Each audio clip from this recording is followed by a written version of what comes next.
And salutations, ladies and gentlemen, happy Wednesday to you. Thank you so very much for joining me for another video. In this one, I'm gonna go over the top 25 options at quarterback for those in 2 quarterback and Superflex leagues. Everyone should be a part of those. If you have not done it, try it next year. I promise you won't regret it. I'm also going to cover my top 15 kicking options to help prepare you in a critical week 16. If you guys have any questions, please drop those down below. I love the engagement. It's one of the main reasons that I do this content, and I want to be able to help you out and support you. If you find yourself halfway through the video enjoying the content, make sure you crush the like button. That keeps the channel moving forward, gets me out to other people who have not seen Relentless Press yet. And if you have not done it yet, please subscribe to the channel as well. We are on our way to a first 1,000 subscribers. You can be a part of that by clicking that button. With that all done, let's hop into Week 16's quarterback rankings.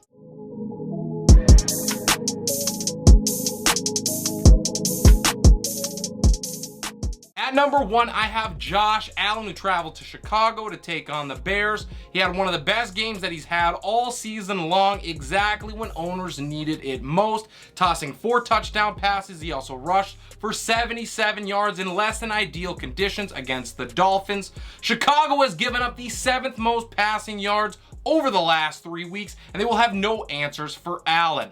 At 2, I have Patrick Mahomes at home against Seattle. He posted his 3rd straight finish in the top 6 in a tough matchup, and you can roll him out once again with confidence against the Hawks. Seattle has been stingy to quarterbacks over the past 3 games. They've allowed the 3rd fewest passer rating in the league, but Patty is on fire right now. There is no reason to leave him on the bench. To kick off Tier 2, I have Justin Fields flying up my rankings to number 3. He gets Buffalo at home, and he continues to find ways to produce, and he once again used his legs to almost upset the Eagles. Fields can certainly be erratic and unpredictable, but he is going to finish the game with a top 8 finish one way or another. This game against the Bills will be no different.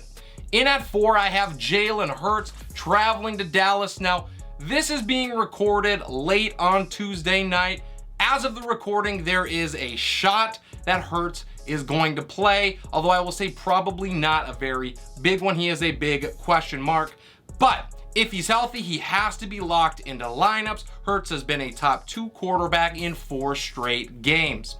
To round out my top 5, it is Joe Burrow. He travels to New England. He did not look particularly good, I would say, against the Bucs. He still finished with 4 touchdowns and a top 6 finish. That just shows how truly dangerous he is in this offense.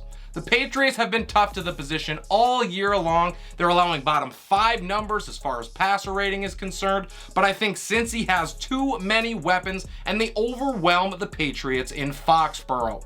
At number 6, I have Justin Herbert. He kicks off tier number 3. He put up an unexplainable performance against the Titans, throwing 0 touchdowns for just the 2nd time this season, and he did it against the league's worst secondary. Now, even worse is that he threw a pair of picks for the first time this year, and he finished as the quarterback 24 in a must-win game for many owners. If you were able to survive it, hats off to you. I would be going back to the well against this team. They just allowed Kirk Cousins to throw for 400 yards in a single half. Another question mark is at 7. It is Lamar Jackson, who has a shot to get back this week against the Falcons, but it is definitely tentative at best at this point. Once again, if he is active, I am going to be starting him in a top 10 matchup. Atlanta gives up over 18 points a game to the position. To 8, it is Geno Smith traveling to Kansas City. He was solid considering a brutal matchup with the 49ers last week. I think he is primed for a big-time game against a suspect Chiefs secondary. Kansas City is allowing the 4th most points per game to signal callers on the season, so even if Tyler Lockett can't go, and it looks like that's pretty much a certainty right now, I think Smith is going to find success through the air. In at number 9, it is Trevor Lawrence. He did a little bit of everything in an upset of the Cowboys, including posting a top 5 finish for the 3rd time in his last 4 games. I definitely have some concerns with this matchup. The Jets have allowed the 4th fewest passing yards on the season, but Lawrence is playing way too well right now to keep him on your bench, and after seeing him destroy a great Dallas defense, I think that proves that you can trust him. To start off tier number 4, I have Tua Tagovailoa at 10. He gets Green Bay at home. He's now gone 4 straight games without a top 12 finish, which is his longest streak of the season.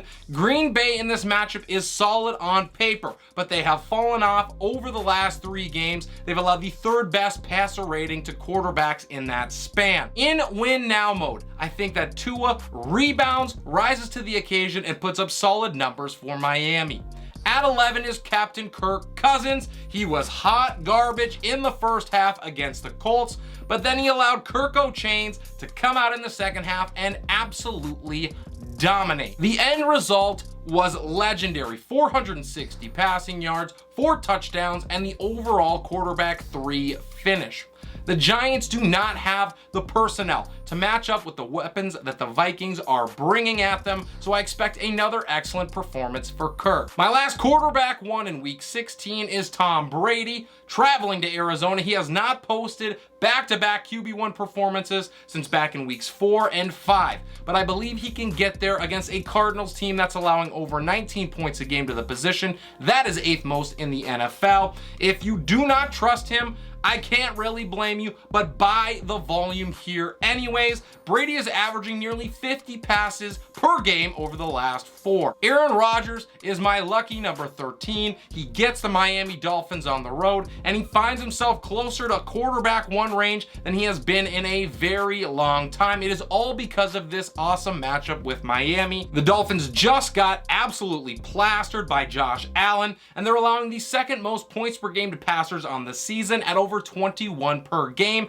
I think even a fading Rodgers can take advantage of that. To tier 5, and at the top is Derek Carr. He showed up last week in a must-win for the Raiders, throwing for 3 touchdown passes. That was the 2nd time he did that in the last 4 games. Now, the Steelers have allowed just 147 passing yards per game in their last 3, but that is deceiving because those games were against Marcus Mariota, Tyler Huntley, and Sam Darnold. I think it's pretty clear that Carr is a major step up from them, and he's going to prove it with a solid performance against Pittsburgh, with Vegas' season hanging in the balance. Next up at 15, I have Dak Prescott. He took advantage of a great matchup against the Jags, was able to produce a top 10 finish with it. He's thrown 7 picks, however, in his last 4 games, and that does not bode well against Philly's excellent secondary. And because of that, I have him outside of QB1 range, but I think he has good enough weapons around him to support a top 15 finish.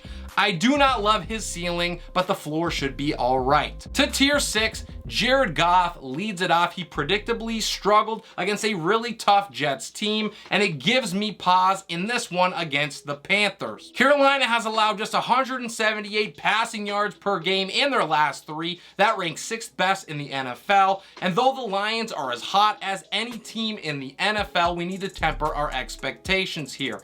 Goff is going to be fine, but I doubt that he lights it up like he has in 2 out of the last 3. In at 17 is Brock Purdy. He now has 7 touchdowns and just a single pick in his 3 starts, managing an offense that is set up to succeed around him. He is not flashy. He is not going to go out and win you a game, but he can continue to do what is asked of him, and that is good enough both for the 49ers and for owners alike. Purdy is going to make 4 straight games with 15 fantasy points or more. To tier number 7, and at 18 is Daniel Jones. He has cooled off over his last 2 games, throwing for a combined 329 yards against the Eagles and the Commanders. He could easily top that here in a single game against my Vikings, but I think the range of outcomes grew after last week's brutal performance.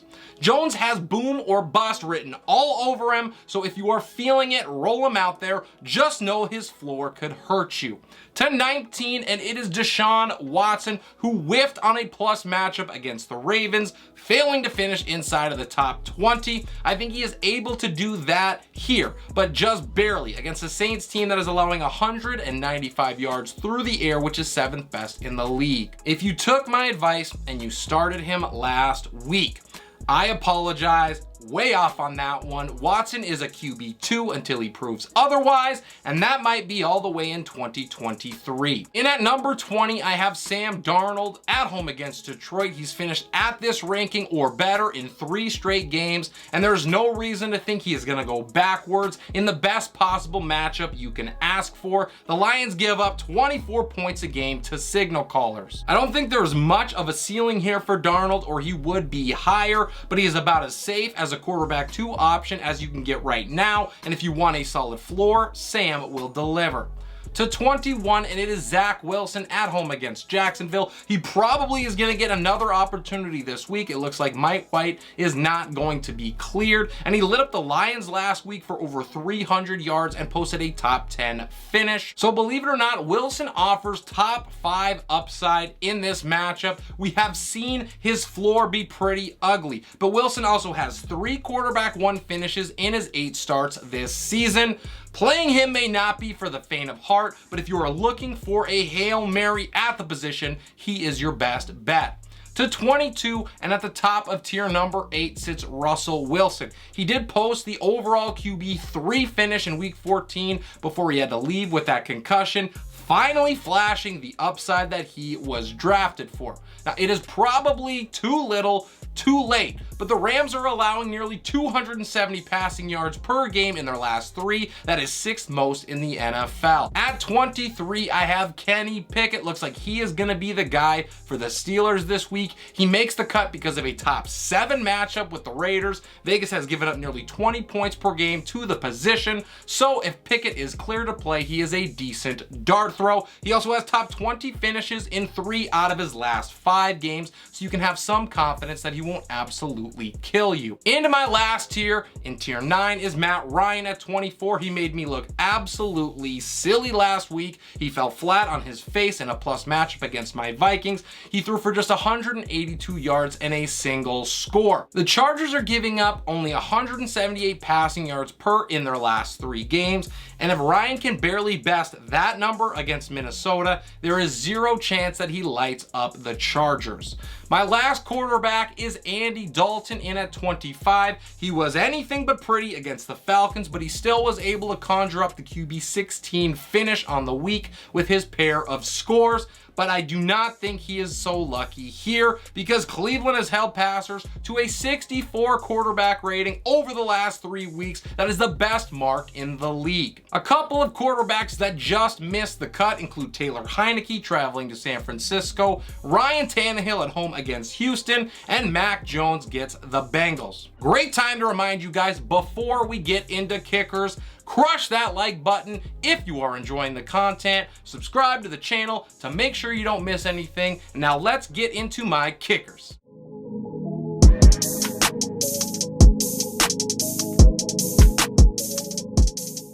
My number 1 kicker of the week is Justin Tucker, who fell victim to a terrible offense that Tyler Huntley could not get going. Assuming that Lamar Jackson is back, I think it helps the Ravens significantly here, which means plenty of opportunities for Tucker against an average at best defense in Atlanta.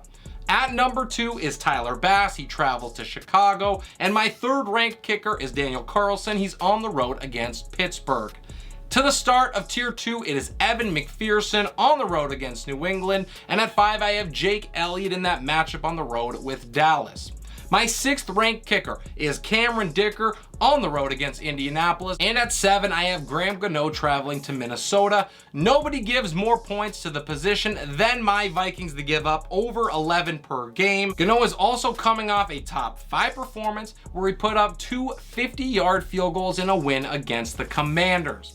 Gano offers a safe floor here. They have plenty of upside against Minnesota's defense, should they crumble as usual. To tier 3, Greg Joseph kicks it off, and at 9, I have Nick Folk at home against Cincinnati. Rounding out my top 10 is Harrison Butker against Seattle. He falls because he cannot make a freaking extra point. And at 11, I have Brett Maher at home against Philly. My 12th ranked kicker is Robbie Gould against Washington. He has not made a field goal since week 13 against the Dolphins, so there is some risk here. However, Gould should finally get a few chances against a solid Washington squad who have been great against the run. We know that's what San Francisco wants to do, and they're not nearly as adept at punching it in through the air, and I think that means Gould hits a few in this game. Tier number 4 starts with Jason Sanders at 13 against Green Bay, and up next I have Jason Myers on the road against Kansas City. The last kicker I'm looking at in week 16 is Ryan Succop against Arizona. He is facing a Cardinal squad that is giving up 8.5 points per game to kickers, and the Bucs should be in control for most of this game, meaning that settling for field goals is only going to help pad the lead. A couple of players that just missed the cut include Chase McLaughlin after a monster game last week against Minnesota, Chris Boswell at home against the Raiders, and Will Lutz on the road against Cleveland.